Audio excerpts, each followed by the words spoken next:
Hello student, एक बार फिर से केमिस्ट्री एक्सप्रेस चैनल में आप सबका स्वागत है। कैसे हो आप लोग? आई थिंक सब कुछ बढ़िया है। तो जैसा कि आप देख रहे हैं, ज़्यादा डिटेल में नहीं जाते हुए हम लोग अपना वीडियो स्टार्ट करते हैं। तो आज का टॉपिक जो है हमने इलेक्ट्रोकेमिस्ट्री से उठाया है, how to solve numerical on Faraday's law of electrolysis. हम लोग फैराडेज लॉ ऑफ इलेक्ट्रोलाइसिस से क्या जानते हैं कि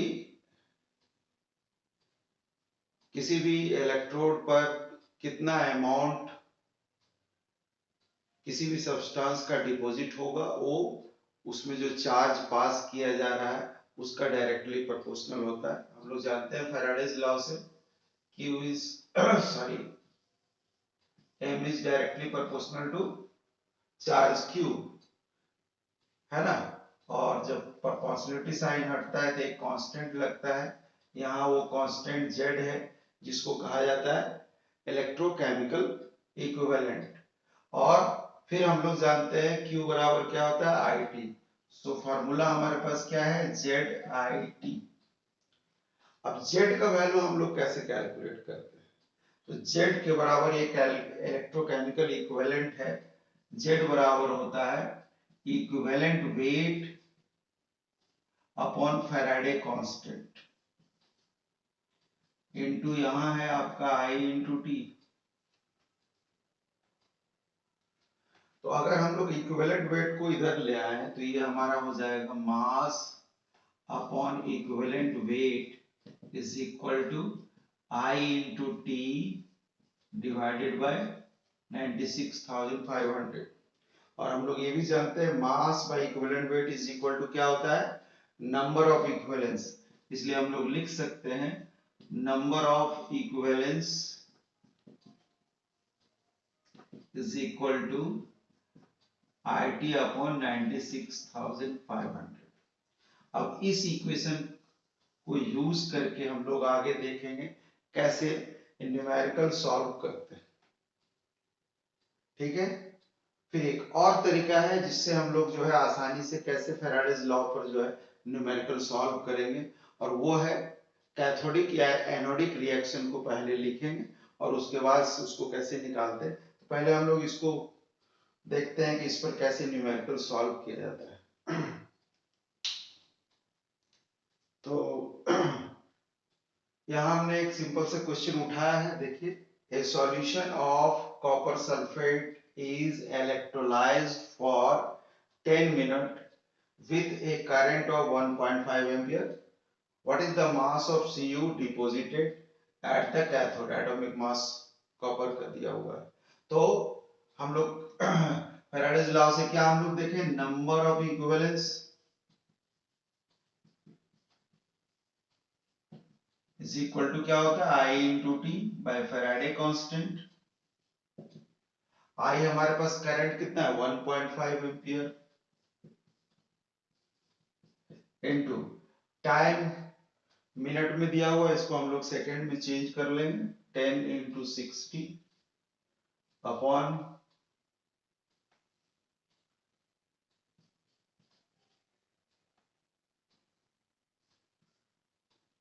divided by 96500। It will come क्या आएगा, 0.093। ये हमारा है नंबर ऑफ इक्विवेलेंस। अब क्या है, हमको मास निकालना है। तो मास ऑफ Cu डिपॉजिटेड बराबर होगा नंबर ऑफ इक्विवेलेंस और into equivalent weight of Cu। अब इक्विवेलेंट वेट कैसे निकालते हैं, एलिमेंट के लिए n फैक्टर वैलेंसी होता है, एटॉमिक वेट बाय वैलेंसी। यहाँ कॉपर का वैलेंसी 2 है, तो हम लोग नंबर ऑफ इक्विवेलेंस हमारे पास आया है 0.093 और equivalent weight atomic weight by valency. तो एटॉमिक वेट है कॉपर का 63, वैलेंसी इसका 2 है और ये आपका आ जाएगा 0.932। ग्राम। ये हमारा आंसर है। इसी क्वेश्चन को हम लोग दूसरे मेथड से भी देखेंगे किस तरह से आसानी से सॉल्व किया जाता है। वीडियो पॉज करके पहले इसको नोट कर ले। तो आइए उसी न्यूमेरिकल वही है लेकिन हम लोग दूसरे मेथड से सॉल्व करते हैं। सबसे पहले क्या करेंगे कि कैथोडिक रिएक्शन हम लोग, जैसा कि ये लिखा हुआ है देखिए, कैथोड पर जब ये कॉपर सल्फेट ब्रेक होगा, इलेक्ट्रिसिटी पास करेगा, कॉपर आयंस जो है इस पर दो पॉजिटिव चार्ज दिए, दो इलेक्ट्रॉन लेकर के कॉपर एटम बनता है। तो 1 मोल कॉपर के लिए यहाँ देखें, 1 मोल कॉपर के लिए हमको 2 मोल इलेक्ट्रॉन का जरूरत होता है डिपॉजिट करने के लिए। और जब 1 मोल इलेक्ट्रॉन ट्रांसफर होता है मतलब 1 फैराडे चार्ज जो है ट्रांसफर होता है।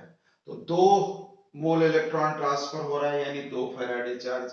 यहाँ पर हमने जनरल इक्वेशन भी लिख रखा है कि अगर किसी मेटल पर चार्ज n है तो उसको डिपॉजिट करने के लिए n मोल इलेक्ट्रॉन का जरूरत पड़ता है। मतलब 1 मोल कोई भी मेटल एटम डिपॉजिट होगा तो n फैराडे चार्ज का जरूरत होगा। n मोल इलेक्ट्रॉन मतलब वही n फैराडे। उसी तरह से यहाँ पर 2 मोल इलेक्ट्रॉन से 1 मोल कॉपर डिपॉजिट हो रहा है। तो हम कह सकते हैं यहाँ, है ना, कि 2 मोल इलेक्ट्रॉन बराबर 2 फैराडे इलेक्ट्रॉन। 2 फैराडे जो है चार्ज है ये, और is equal to 1 mole copper. और 1 मोल कॉपर का वेट हम लोग जानते हैं, मतलब हम कह सकते हैं 63 ग्राम कॉपर डिपॉजिट होगा। 2 मोल यानी 2 फैराडे चार्ज से 1 मोल 63 ग्राम कॉपर डिपॉजिट हो रहा है। हमारे पास कितना फैराडे है, हम लोग फैराडे कैसे निकालते हैं, IT बाय 96,500। तो 2 फैराडे से 1 मोल हो रहा है, 1 फैराडे से कितना होगा 63/2, और इसलिए हमारे पास फैराडे है 1.5 I इंटू टी।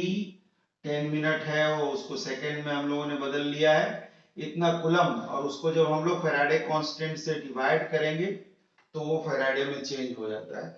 इतना फैराडे चार्ज से कितना डिपॉजिट होगा 63/2 इंटू 1.5 इंटू 10 तो 60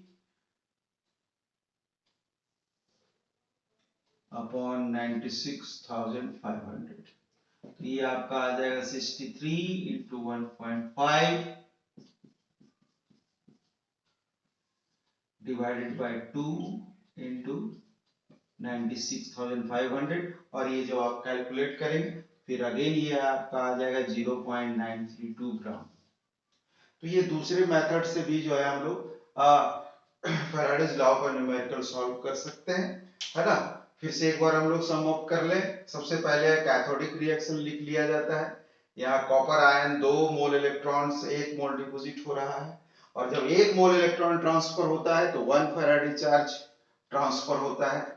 जैसे कि यहाँ n मोल से 1 मोल ये हो रहा है, तो 2 मोल से मतलब 2 फैराडे चार्ज से 1 मोल Cu मतलब 63 ग्राम Cu जो है डिपॉजिट हो रहा है। Cu यहाँ लिखे नहीं 63 ग्राम Cu डिपॉजिट हो रहा है, तो 1 फैराडे से 63/2 हो जाएगा यहाँ। और हमारे पास कितना फैराडे है, जो IT अपॉन 96,500, ये इतना फैराडे है। जब भी कोई कूलम में हम लोग निकालते हैं और उसको फैराडे कांस्टेंट से डिवाइड कर देंगे तो चार्ज इन फैराडे हमको जो है निकल जाएगा।